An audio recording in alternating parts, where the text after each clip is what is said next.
Ang sarap talagang i-drive tong kotse na to. Uy, Jen! Oy, Tito, ikaw pala yan. Kamusta, Tito? Okay lang. Ikaw, kamusta? Okay lang din po. Nakita ko may sasakyan ka na, ha? Opo, Tito, kakakuha ko lang.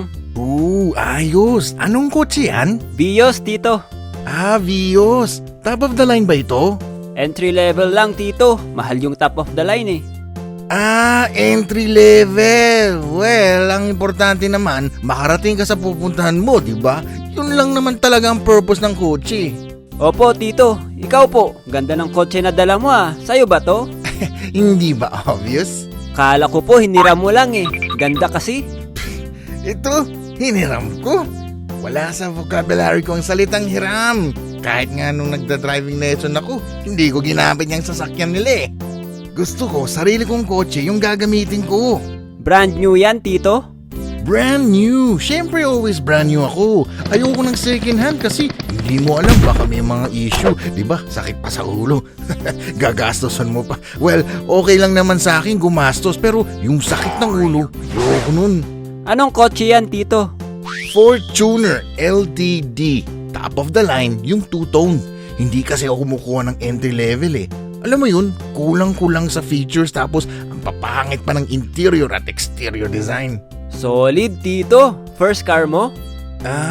Pang ilan na ba to? Actually, pang 5 ko na to eh. Yung mga una ko kasing binili, grabe, mababa. Hindi ako makadaan kapag baha. Kaya ito, bumili naman ako ng medyo mas mataas. Actually, nabababaan pa nga ako dyan eh. Kaya ipapa-project car ko pa yan para mas tumas pa. Wow! Cash mo binili, Tito? Cash! Always cash ako kapag bumili. Sakit kasi sa ulo kapag buwan-buwan eh. Alam mo yun, iisipin mo pa. Sobrang busy kong tao, ayoko na ng mga ganyan. I'm sure, ikaw din, di ba? Cash mo na din binili ang sasakyan mo. Hulugan lang to, Tito. Hulugan. Ilang buwan? 10 years, Tito. 10 years? Hindi buwan? May 10 years na ba ngayon?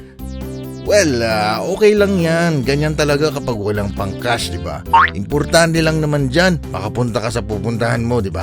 Point A to point B, yun lang naman yun. Tsaka, reliable pa yung Vios. Pwede mo pang grab.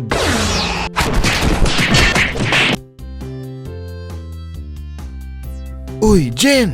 Ikaw pala yan! Oy, Tito! Andito pala kayo. Oh, kumusta? Nax, nakakapasyal na ha? Parang first time mo dito ah. Kung maka-selfie ka, parang wala nang bukas. Oo, Tito. Matagal ko na gustong pumunta dito eh. Lagi ba kayo dito? Oo, every weekend pupunta kami dito.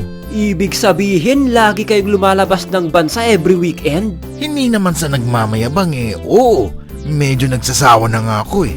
Ikaw, pinag-ipunan mo to no? Oo, Tito. Gusto ko talaga makapasyal dito eh. Nakipagsagutan pa nga ako sa HR namin para lang i-approve yung leave ko. Yun lang, Tito. Ang mahal ng entrance fee dito, tsaka ang mamahal ng pagkain. Gulat nga ako, lagi kayo dito. Mahal? Parang hindi naman. Gusto kasi ng mga bata dito. Ayaw nila sa mga, alam mo na, cheap na pasyalan. Grabe, ang yabang nyo, Tito. Ano yun? Sabi ko, grabe ang yaman nyo, Tito. Malit na bagay. Uy, Tito, picturean mo nga ako dito, pang-story ko lang. Sure, sige. Eto yung cellphone ko, Tito. Ano yan, Jen? Cellphone ko, Tito. Is that Android? Yes, Tito, bakit? Oh my God! Alam mo bang allergic ako sa mga Android? Where's my alcohol? Kung makareact naman si Tito, bakit? Ano po bang cellphone nyo? iPhone 15 Pro Max fully paid. Lumabas na din ata ang iPhone 16 ngayon. Palitan ko na to, medyo luma na eh. Wow! Ang yaman nyo, Tito! Halika, dito na lang kita picturean. Send ko na lang sa'yo sa messenger. Next time ha, wag mo akong papahawakin ng Android phone. Nagkakasakit kasi ako kapag nakakahawak ako niyan eh. Buti na lang, hindi ko naihagis yung cellphone mo. Hindi pa ata matibay.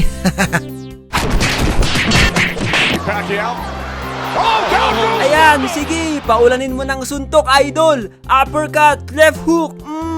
Nilamon ang suntok ni Idol. Sakit nun. Uy, Jen, ano yung pinapanood mo? Boxing, Tito, laban ni Idol Manny. Isang left hook na naman ang tumama. Grabe, ang bilis talaga ni Idol. Idol mo yan? Oo, Tito, si Manny Pacquiao. Manny Pacquiao?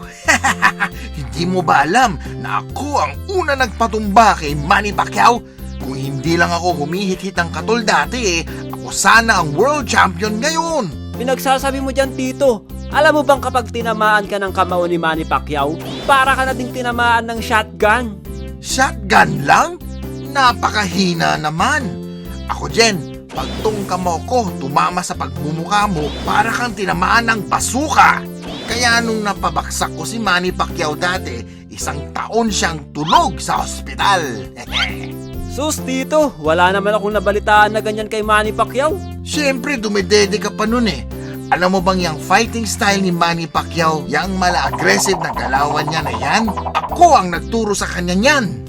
Fighting style ko yan Nung duguan siya sa laban namin dati, nagmakaawa yan sa akin na turuan ko siya Siyempre, naawa naman ako kaya tinuro ko na lang sa kanya. Nako, Tito, pwede bang sa iba nyo na lang ikwento yan? Wait lang, hindi pa ako tapos. Alam mo ba dati, hindi lang sa boxing ako magaling.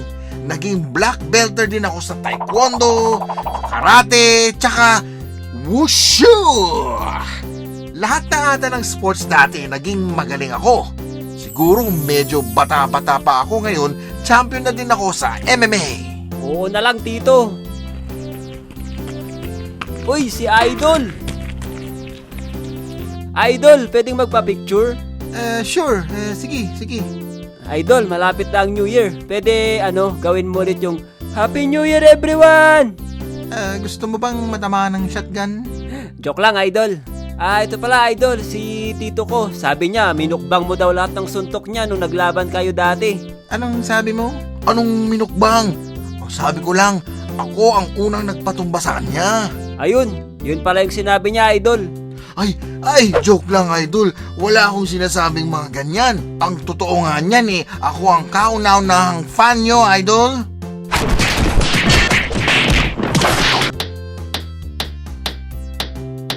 Oh, Jen, ikaw pala yan. Bakit ka nagmamartilyo dyan? Construction worker ka na ba ngayon? Hindi po, Tito. Tinutulungan ko lang mga trabador para matapos tong bahay. Akala ko karpentero ka. Ipapaayos ko sana yung mamahaling bahay ng aso ko Kaninong bahay ang inayos nyo? Bahay ko, Tito. Ay, bahay mo to? Wow! Last time lang, nakita kitang natutulog sa gilid ng kalsada. Pagod lang ako doon, Tito, kaya nakatulog ako sa daan. Sorry. Pero ayos nakakapagpagawa ka na ng bahay. Niloan mo to, no? Oo, Tito, niloan ko to. Talagang kilalang kilala kita, Jen. Tignan mo baka mabaon ka sa utang yan. Kayang-kaya ko naman bayaran, Tito. Sos, yumayabang na. Buti naman kung ganon. Ilang palapag ba tong pinapagawa mo? Bungalow lang to, Tito. Bungalow lang. Akala ko pa naman 2 stories tong pinapagawa mo. Ilang square meters to, Jen? 100 square meters lang to, Tito. Parang singlaki lang ng bahay ng aso ko. Pero ayos, pwede na. Oo, Tito, pang-umpisa lang. Kayo, Tito, nakita ko kakatapos lang yung bahay nyo, Oo, nakita mo pala yung bahay namin. Ganda, no? Oo, Tito, parang galing sa illegal, Uy, hindi Nainggit ka lang sa bahay ko, kaya nasasabi mo yan. Joke lang, Tito, ito naman. Ilang square meter ba yung bahay nyo, Tito? Hindi ko alam Siguro kung ikukumpara ko sa bahay mo, mga 10 ganyan. Wow, ang laki! Ang laki ng kayabangan nyo, Tito! Anong sabi mo? Sabi ko, ang laki siguro ng bakuran nyo, Tito. Oo naman, may swimming pool pa. Yung garahe namin, kasyang 10 sasakyan. Itong garahe mo, parang malit lang na sasakyan ang pwede. Wala pang silungan. Lalagyan ko din yan, Tito. Hindi pa nga tapos tong bahay. Ay, lalagyan mo ba? Sorry. O siya, alis na ako Huwag mo na lang palagyan ng CCTV ang bahay mo. mukha namang wala magtatangkang pagnakawan yan.